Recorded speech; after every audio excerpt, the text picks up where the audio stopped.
tu Hola, invitación. Paula. Un gusto que estés acá. Oh, también el gusto mío es un gran gusto para mí que me invites y tenerte aquí presente también. Gracias. Ese aquí es un espacio muy amplio, ¿no? Y muy estrecho. Tenerte frente compartiendo. Hola, Andrés. Paulita, hola. Diana, te presento a mi hermano Andrés. ¿Qué tal? Buenos días desde Hola. Esmeraldas, Ecuador. Hola, ¿cómo estás? Mucho gusto. Mucho gusto. Gracias por sumarte a la charla. A ti, muchas gracias por tener a Paula presente, pues, para hablar de estos temas tan contemporáneos. Muchas gracias. Perfecto. Ahora sí, estamos a las 10 de la mañana, hora Ecuador, hora Esmeraldas. Gracias a la gente que se ha ido sumando. Hoy estamos en la segunda charla de Diálogos por la Acción Climática, una iniciativa desde Esmeraldas, Ecuador, que tiene como objetivo pues, sumar, educar, dialogar sobre temas que son importantes para mi ciudad, para mi país, pero que también tienen una repercusión pues, a nivel internacional. En la segunda charla tenemos a Paula Mejía como invitada para poder hablar sobre las mujeres y el cambio climático. En esta ocasión quiero que Paula se presente y que nos cuente cómo al final termina pues involucrada en temas de cambio climático. ¿Y quién es Paula Mejía?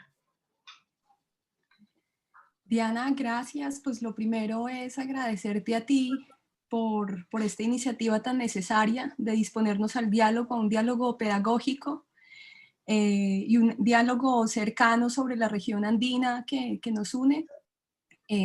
Agradecerle a las personas que han apartado un tiempo para escucharnos y también a las personas que escucharán esta conversa en otro momento.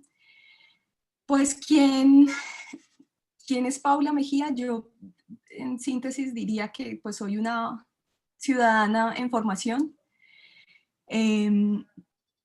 que no soy una ciudadana ni un ser humano independiente, como se quiere hacer saber, sino al contrario, soy un ser humano dependiente, interdependiente, ecodependiente, y sería injusto decir que soy dependiente. Y de eso vamos a hablar a propósito de la relación las mujeres y el cambio climático. Preparando esta entrevista, pues te confieso que me pusiste a estudiar. También pensé que debería ser yo quien te entrevistara. Entonces espero también aprender de ti. Y lo otro que quería decir, cuando me preguntas pues cómo termino involucrada en estos temas del cambio climático, pues esa es una pregunta que es biográfica. Y inicialmente yo diría que la relación de la búsqueda de la identidad, del crecimiento, del territorio donde crecí. Yo estoy hablando desde una ciudad pequeña, Manizales, una ciudad andina, encaramada, desde hace menos de 200 años en lo que se conoce es la reserva. Dale, Paula, continúa. Ya desactivé el audio a nuestros participantes. Entonces, les hablo desde Manizales. Es una ciudad que está encaramada y está implantada en medio de la Reserva Forestal Andina de Colombia, que sería también parte de los Andes, del centro de los Andes. Aquí, pues, yo tuve unas experiencias desde el colegio, también familiares, y otras que me hacían estar mirando la ciudad todo el tiempo. Entonces, esta es una ciudad también universitaria, con una actividad cultural pues intensa, y esa posibilidad de estar mirando la ciudad, de estar mirando dinámicas económicas y sociales, pues, y el paisaje por los abismos y por las formas de la ciudad en medio de esa zona forestal que antes decía, pues ha sido un paisaje determinante para comprender la relación humana y el ambiente.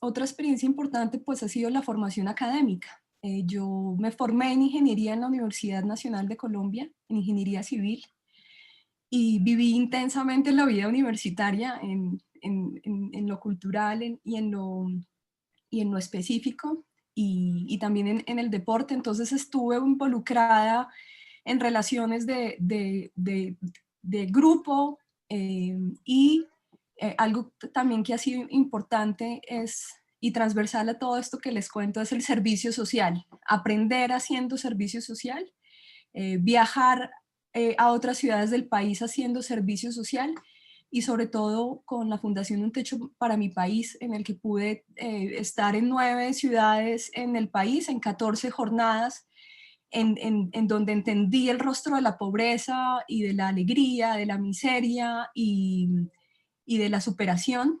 Entonces creo que eso ha sido determinante, aprender sirviendo. Y todo esto entonces me ha llevado a profundizar un sentido de justicia, que yo creo que es la mirada estructural hacia la comprensión del cambio climático.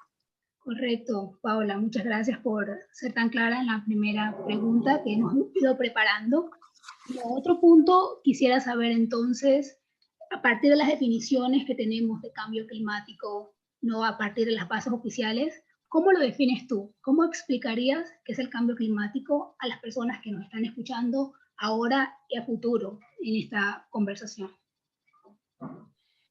Pues tú y yo, que compartimos la formación en Flaxo Ecuador, y que tiene una perspectiva latinoamericana y regional importante, donde la investigación aplicada y la acción participación es fundamental, encontramos que hay una tensión necesaria entre la ciencia, la base científica, como el IPCC, que es digamos, este grupo de investigadores que son un faro para sostener o tomar decisiones, pero al tiempo también situar los conocimientos de las comunidades en las que nos involucramos. Entonces yo creo que es importante no sumar definiciones, sino cuál es la posición que asumimos ante las definiciones que son las fundamentales, es decir, la de los expertos, ¿sí?, entre comillas, combinada y complementada mutuamente con el conocimiento y el saber popular de las comunidades de las que somos parte, en una observación participante o en la cercanía. Entonces yo creo que primero tener eso claro, que ya hay una base científica que sustenta y nos da un lenguaje común para entendernos en términos de cambio climático. La definición que yo daría es que, asumiendo esa posición y lo que ya había dicho antes, hay una necesidad de una valoración o un enfoque ético, ¿sí?, cuando nos acercamos al cambio climático, o a intentar entender qué es el cambio climático. Entonces, eso es importante, entender que el cambio climático es un sinónimo de la mala distribución de la riqueza, ¿sí?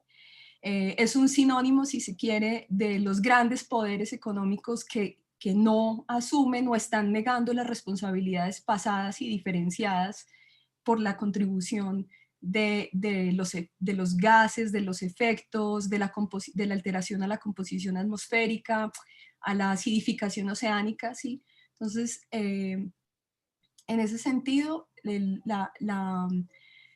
cambio climático nos reclama entender que hay una conexión con un modelo de desarrollo económico que está comandado por pequeños actores con responsabilidades diferenciadas. Entonces, es un problema humano, ¿sí? No es un problema o culpa de la naturaleza que es mala y que nos quiere, no, es un problema causado por la actividad humana.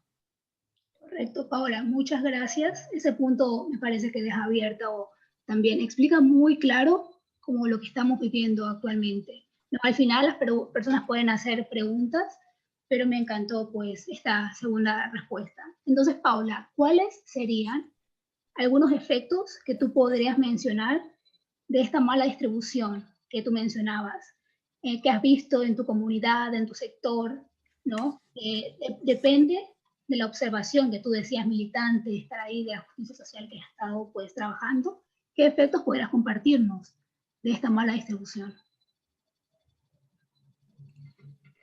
Pues es una pregunta muy grande porque cuando hablamos en un lenguaje técnico estrictamente los efectos son, o cuando creemos que el cambio climático es un problema del sistema climático que no involucra las relaciones o la actividad humana, podríamos decir que los efectos son los efectos de gases de efecto invernadero y su permanencia, que los efectos son el forzamiento radiativo, que son, digamos, efectos muy específicos y que la ciencia climática se ha encargado de evidenciarlos, pero los efectos tienen un rostro humano, ¿sí? Impactan la humanidad. Los efectos son ampliar las brechas de desigualdades, los efectos, pues más allá de detenernos en los efectos que son pues, los climáticos, de aumento del nivel del mar, de cambios en las precipitaciones y en las intensidades de las más allá de esos, creo que es importante entender los efectos impactos, ¿sí? Esa relación efectos impactos que son sufridas por grupos poblacionales que han estado empobrecidos y que han estado marginados. Entonces, por dar un ejemplo, pues estamos hablando de migraciones forzosas, pues recordemos y aprovechando el lugar desde el que hablamos, Colombia es el país suramericano que mayor extensión de playa tiene y eso lo hace un país altamente vulnerable porque siendo un país costero, pues la pérdida de playa es la pérdida de hábitats y eso conlleva no a la pérdida de playa, sino a la pérdida de hábitats humanos y a la migración forzosa de poblaciones. Entonces ese podría ser un efecto grave entre muchos otros. En estos impactos, ¿no?, que estás mencionando, queremos un poco profundizar sobre los factores o personas vulnerables, ¿no? En este caso vamos a hablar ya de las mujeres y el efecto del cambio climático. Entonces, Paula, en este punto quisiera que nos puedas comentar por qué la mujer es parte de los grupos más vulnerables a estos impactos del cambio climático. En este caso, tú mencionaste migración, ¿cierto? Pero podemos ser un poco más amplios. Y me gustaría que pues, podamos dialogar sobre eso. Yo creo que hay estamos yéndonos hacia la pregunta que tiene que ver con los vulnerables.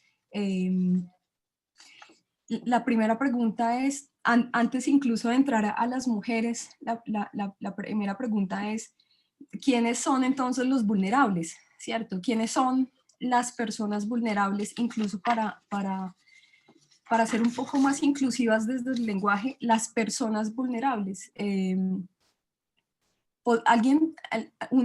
Una postura simplista y reduccionista diría que las personas vulnerables somos todos y todas, ¿sí? Pero dentro del campo de reflexión teórico del cambio climático, la vulnerabilidad es, digamos, es un concepto largamente elaborado a partir de observaciones, de investigaciones aplicadas, incluso de disputa dentro de la ciencia misma de qué es el riesgo, qué son los riesgos de desastres, qué es la vulnerabilidad. Entonces es importante entender que las personas vulnerables y las más vulnerables son específicamente los grupos poblacionales que están empobrecidos, ¿sí? Y en el centro de esos grupos está el rostro de la mujer, ¿sí? Y está el cuerpo de las mujeres. Ahora, ¿qué es la vulnerabilidad entonces en términos climáticos? No es ya esa fórmula que entendíamos por mucho tiempo y era amenaza por riesgo, ¿sí? No, estamos hablando de una vulnerabilidad social, porque insisto en el rostro humano que se necesita tener en cuenta. Entonces, es una vulnerabilidad con el adjetivo social, con el énfasis social, y es una vulnerabilidad que da cuenta de una exposición. Entonces, esas personas vulnerables están expuestas en unos territorios específicos que no coincidencialmente, sino que son los territorios que tienen una amenaza mayor de perder las condiciones materiales y biofísicas, lo cual implica una amenaza a la seguridad y al bienestar de esas personas vulnerables.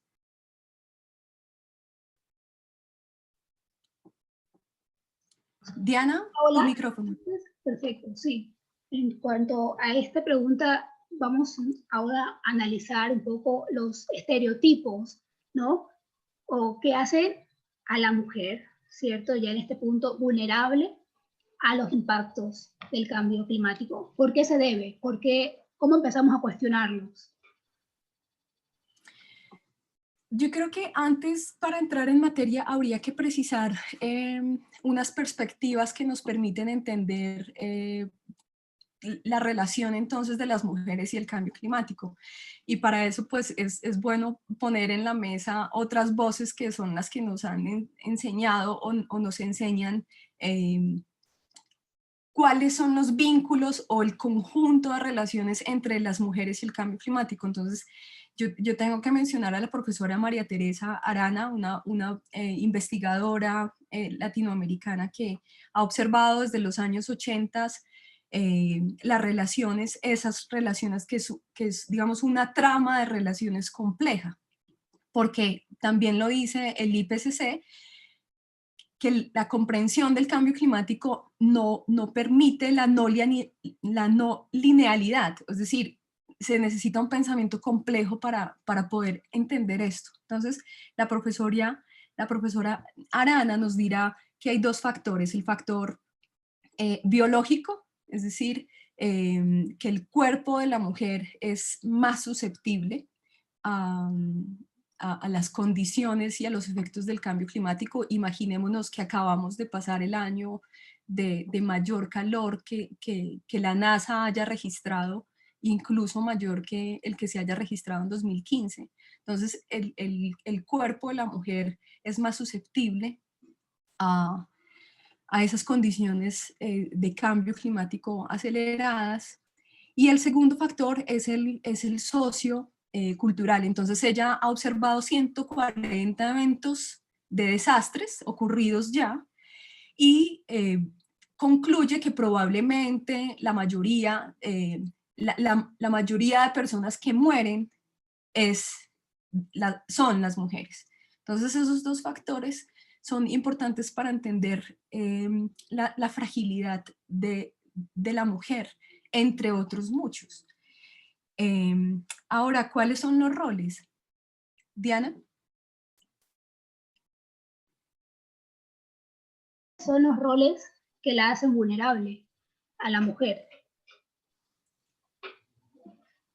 Otra perspectiva que nos ayuda, que cuando hablo de perspectiva hablo de postura y de perspectiva de género, es decir, es la del enfoque ecofeminista, ¿sí? ¿Qué quiere decir el enfoque ecofeminista? Pues es justamente cómo las mujeres han estado presentes en el centro o en el corazón de los movimientos populares, ¿sí? Para buscar reclamos para el bienestar social o de una comunidad en específico.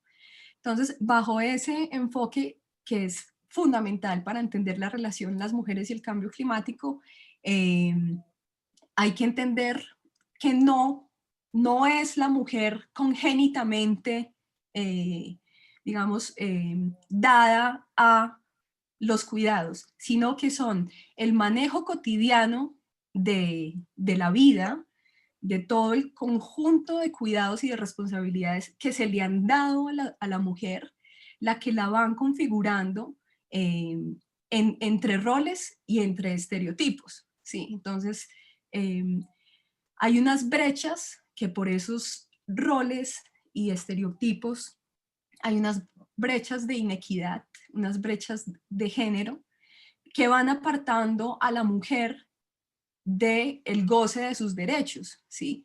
Entonces, eso es importante entenderlo porque las mujeres tienen mayores responsabilidades a nivel interno en sus hogares para soportar un grupo humano en tiempo, en energía, en recursos, ¿sí? No remunerado, y además tienen una exigencia exterior que es salir a trabajar para sustentar o para lograr también su identidad personal. Entonces son exigencias dobles que se le hacen a las mujeres.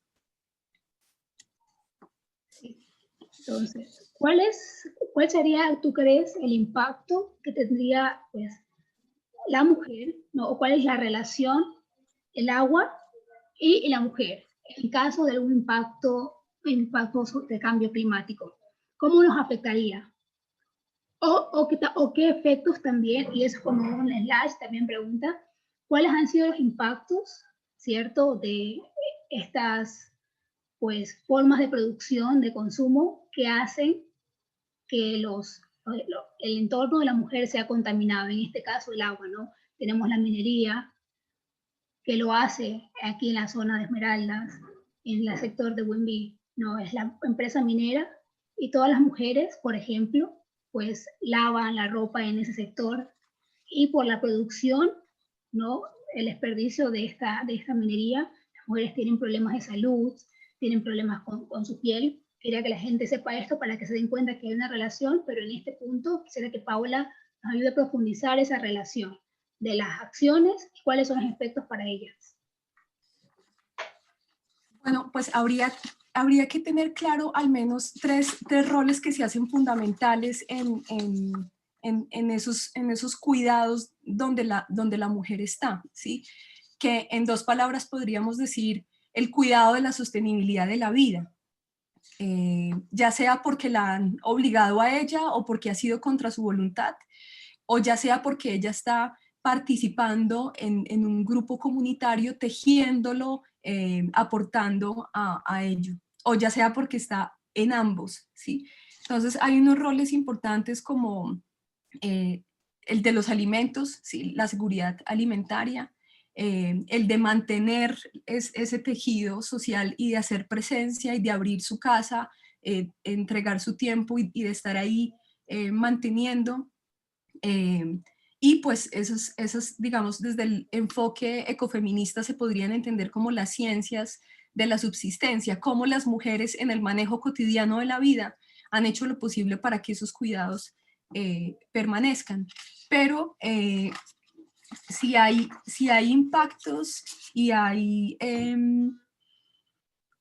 efectos sobre los cuerpos de las mujeres, pues podríamos entender que hay muchos, ¿sí? En medio del cambio climático, ya les decía lo que decía la profesora Arana, mueren más las mujeres, pero también cuando hay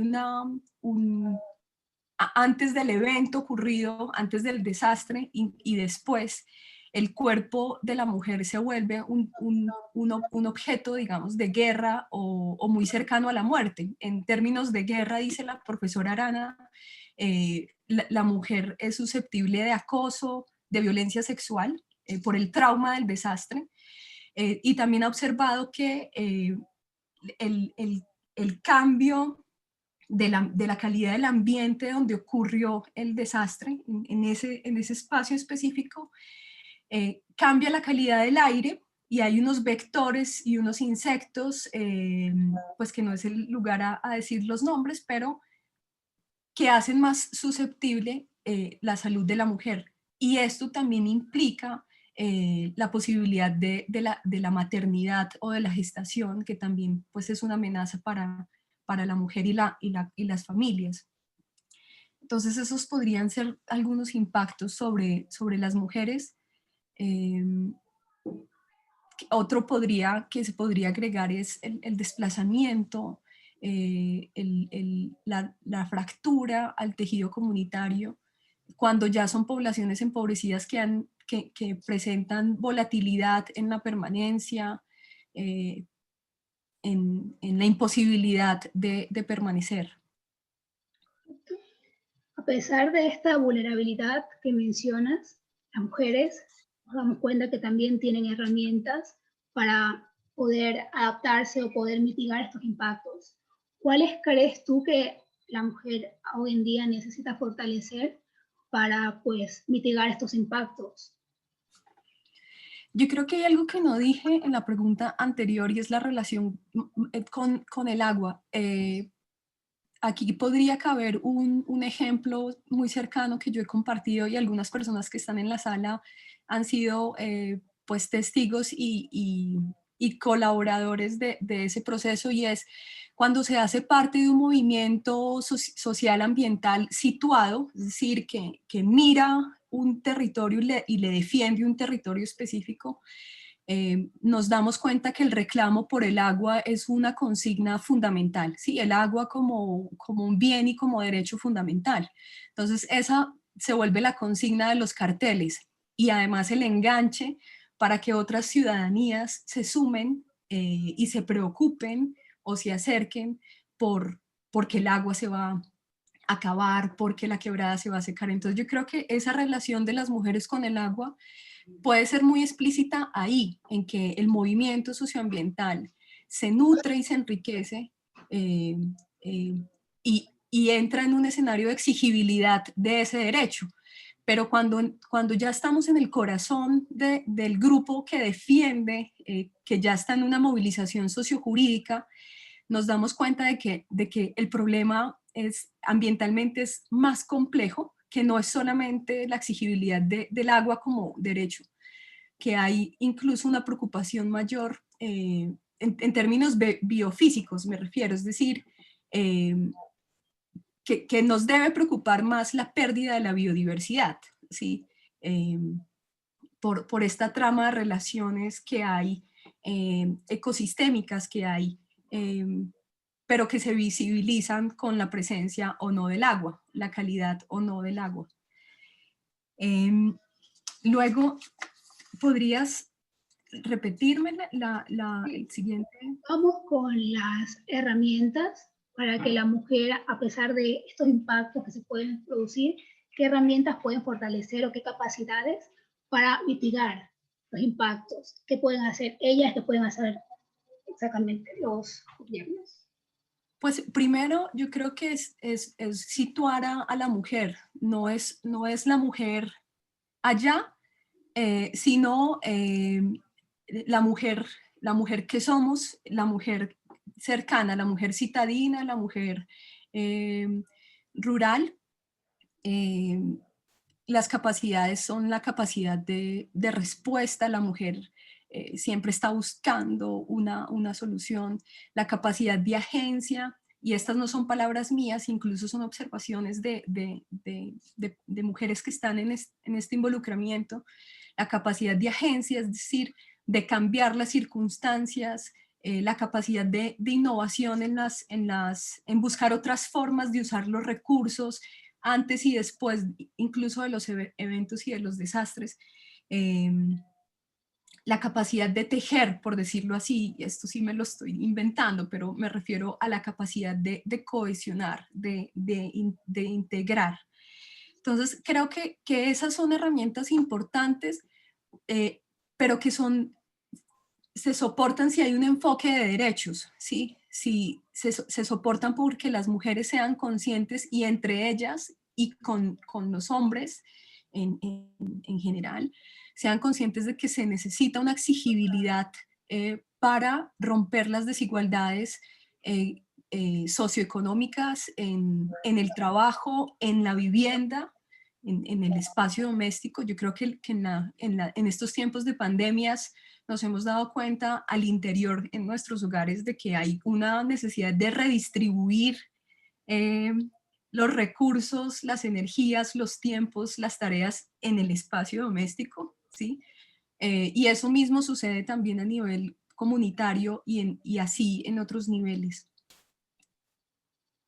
Se trata entonces de tomar esas herramientas para pensar en la necesidad de una redistribución, en un reparto equitativo del tiempo, de la energía, de los materiales, de los saberes, de los conocimientos. Correcto. ¿Qué aprendizajes para esta entrevista, con qué te quedas? ¿Con qué te gustaría que la gente que nos está acompañando terminara esta charla? Dos cosas así espontáneamente. Primero, que el cambio climático no es una cuestión de culpas, ni de héroes, sino de asumir las responsabilidades pasadas y diferenciadas, ¿sí? Es decir, estamos hablando de un problema humano y dentro del grupo humano está también la solución, ¿sí? O las salidas. Y en el sentido también de lo colectivo. Y lo segundo que creo que es necesario es en esa perspectiva de género, es la feminización de las luchas, es decir, mirar cara a cara el rostro de la mujer, su presencia, su vitalidad en lo común y en lo comunitario. ¿Qué es posible gracias a ella o gracias a la experiencia de la feminidad también desde los hombres, ¿cierto? Desde los cuidados, y entonces desde ahí eso nos permitirá redistribuir la riqueza, ¿sí? Y esa sería la valoración ética pues necesaria para entender estructuralmente qué hacer con este reto tan inmenso que tenemos en este tiempo, que es el cambio. Me gustaría saber si de las personas que están conectadas en este momento quisieran preguntarle algo a Paula adicional o con qué se quedan con esta charla, porque la idea es que las personas al final tengan información sobre estos temas que normalmente no encontramos en nuestros medios.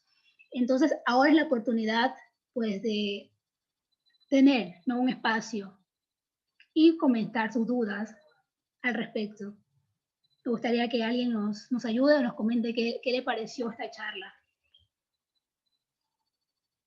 ¿O tienes preguntas, Paula? Hay un comentario que me compartió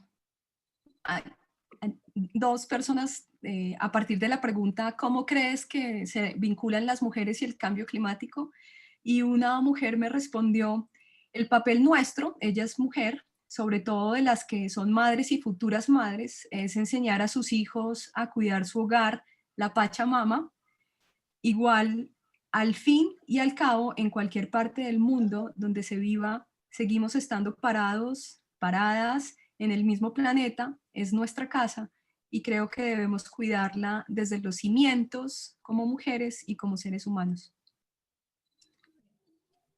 Una última cosa que te quería pedir, porque sé que en clase lo hacías mucho, siempre terminabas con aparte, ¿no?, un poema o una canción o algo educativo, ¿no? Siempre tenemos eso en el grupo de WhatsApp, lo hace siempre.